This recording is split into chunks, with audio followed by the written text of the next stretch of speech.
May tanong sa akin, Boss Ray, may demand letter na po ako at di dumaan sa barangay. Dapat bang harapin ito?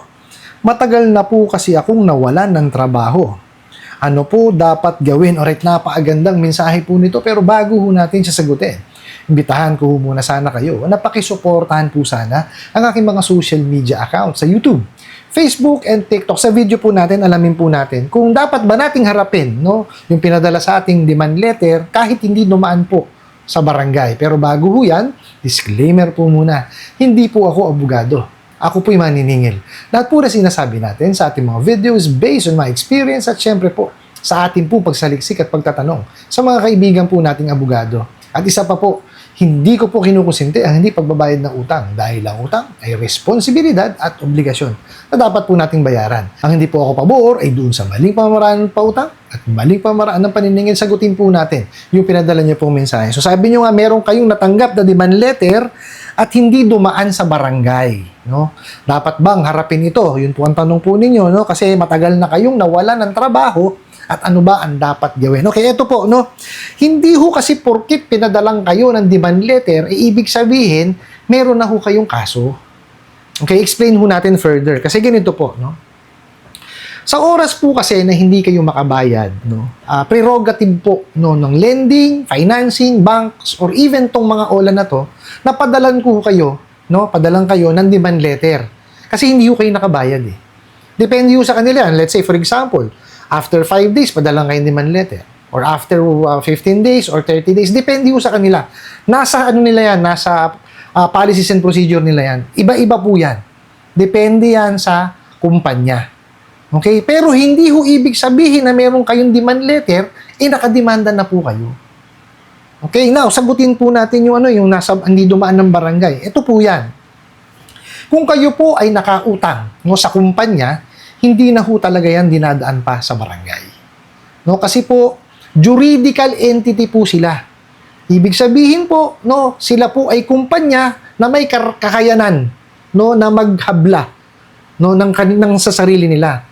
Ang mga dumadaan na lang po sa barangay is yung mga tawag dito, mga utang ng tao sa tao, no? Pero dapat yan nakatira sa isang municipality or isang city. So, puro individual na lang po yan. Pagka yan, kumpanya or juridical entity, hindi na ho pinadadaan pa ng barangay yan. Okay po? Tapos, ito po ha, kayo na rin po ang nagsabi na nawalan kayo ng trabaho na matagal na. No, kasi yan, kung ang nahiraman po ninyo, kasi hindi ho malinaw dito kung OLA or lending, financing, or bank yung nahiraman po ninyo, or tao. No? Kung yan po ay tao, po pwede yan talagang dumaan ng barangay, pero hindi na rin po kailangan papadaanin ng barangay para padalang kayo ng demand letter. Kagaya nung sinabi ko sa inyo kanina, kahit lumagpas ng 1 araw yan, 5 araw, 7 araw, 15 days, 30 days, no?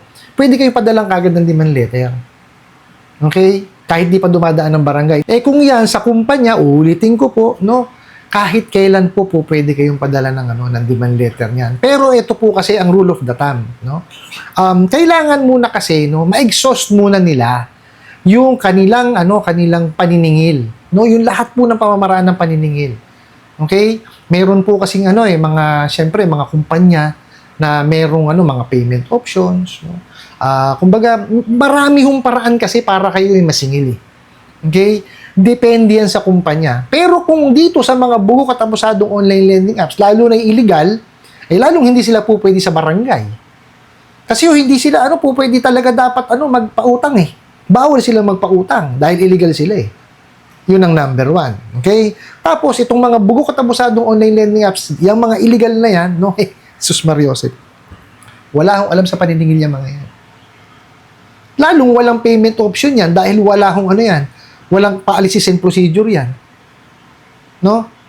Yan po ang natin, tatandaan po natin, okay?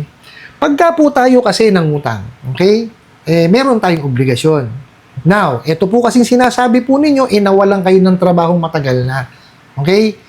Sana po nakipag-ugnayan kayo sa kanila. Okay? Kung yan po ay kumpanya, no? Lending, financing, or banks, sana po nakipag-ugnayan kayo sa kanila para po kahit papano, no, nalaman nila na nawalan kayo ng trabaho, At sana nagawan ho ng ano yan, ng aksyon. Kasi maaari yan, offeran kayo ng ng restructuring. Okay? Marami ho kasing pamamaraan dyan. May mga payment options po kasing po pwedeng Or pwedeng puro partial muna kayo. No, na nababawas dun sa inyong balance. No, pero ito ho tatandaan nyo ha. Pagka ho kasi nag-partial tayo, okay? Ang application po niyan, no, i-apply yan sa interest muna. Nasa batas po natin yan. Okay? Kasi may mga nagme-message po sa akin na bakit daw ganun, no? Daw dito, hindi daw nababawas dun sa principal. Okay? Doon lang daw sa interest napupunta. Opo, totoo po yan. Sa interest po muna napupunta yan.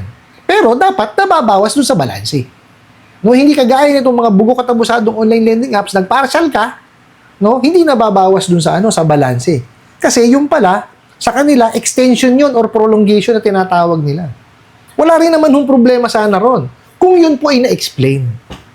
Okay? Kasi po, ito legal naman po yung prolongation sana. No, tsaka po yung extension. Pero yan po ay applicable na lamang po sa mga loan na more than 10,000. Okay, bakit hindi siya applicable sa 10,000 pababa, no? Tsaka sa yung mga utang na hanggang 4 na buwan. Kasi po maliwanag po do sa ceiling on interest rate na ang total po pangkalahatan na interest po is 12% lamang po. So, kung kayo po'y magbabayad ng interest, so dapat kasama yun dun. Di po ba? So, kaya hindi siya applicable sa 10,000 pababa. Okay? Kasi po, ang maximum is 12%. Okay? Tapos, ang kasama dun sa 12% is yung 6% na nominal. Yung talagang, tawag dito, yun yung tinatawag na real na interest. Kasi po, yung 6%, yung po is pwede nilang i-apply as processing fee, kung ano-ano mga fee na nila, yung charge po nila.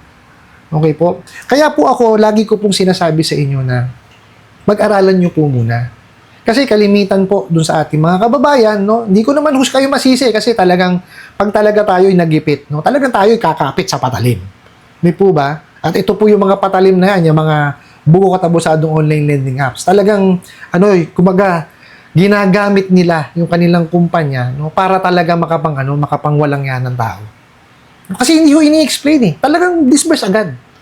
Wala tayong idea dun sa ating obligasyon. Kaya marami pong nababaon. No? Hindi naman din natin masabi na hindi nagbabayad kasi po, nababaon sa tapal system So, ibig sabihin, willing talaga magbayad. Nagbabayad. Di po ba? Kaya lang, mangungutang sa iba para ibayad doon sa utang. Di po ba? So, which is mali. Ba't ka mangungutang para ipambayad mo pa sa isang utang? Di po ba? Kasi kung yung utang mo nung una, hindi mo na kayang bayaran, ba't ka pa manghihiram? May interest yun. So, bababaon ka talaga na mababaon. Okay? Doon po sa nagpadala ng katanungan na to, ulitin ko po, makipag-ugnayan kayo doon sa hinahiraman po ninyo. Now, kung yan, bugo katabusadong online lending apps, most probably yan, iharas lang kayo niyan. Wawalang yain lang kayo niyan. Pero kung nakahiram po kayo sa tradisyonal na mga lending, financing, and even banks, pwede ho kayo makipag-ugnayan sa kanila. Yung pong natanggap nyo na demand letter, hindi ho ibig sabihin yan, meron na ho kayong demanda. Hindi po. Ang demand letter po is a formal letter. No? Sulat lang po yan. No? Na pinapaalam po sa inyo na ito na po yung huling pagkakataon ninyo na bayaran po sila. Kasi po, yung demand letter na yun po pwede nilang gamitin sa paghahabla po sa inyo sa small claims court. Kasi requirement po iyon Uulitin ko po, hindi po porkit nakatanggap kayo ng demand letter, ibig sabihin, meron na ho kayong demanda. Hindi po. Okay? Yung pong demand letter is a formal letter po yan. No? Galing sa abogado or galing doon sa kumpanya na kayo po ay sinisingil na talaga. Dinidiman na nila yung nahiram nyo sa kanila. Kasi kayo na rin po nagsabi, medyo matagal na.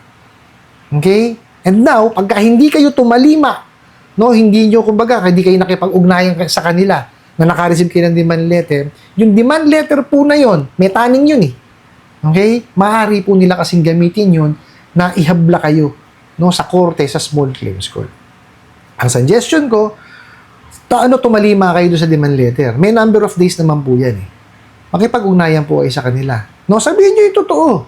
Nawalan kayo ng trabaho, yun lamang po ang dapat nating gawin dyan. Kasi yung obligasyon natin yan, nahiram po natin.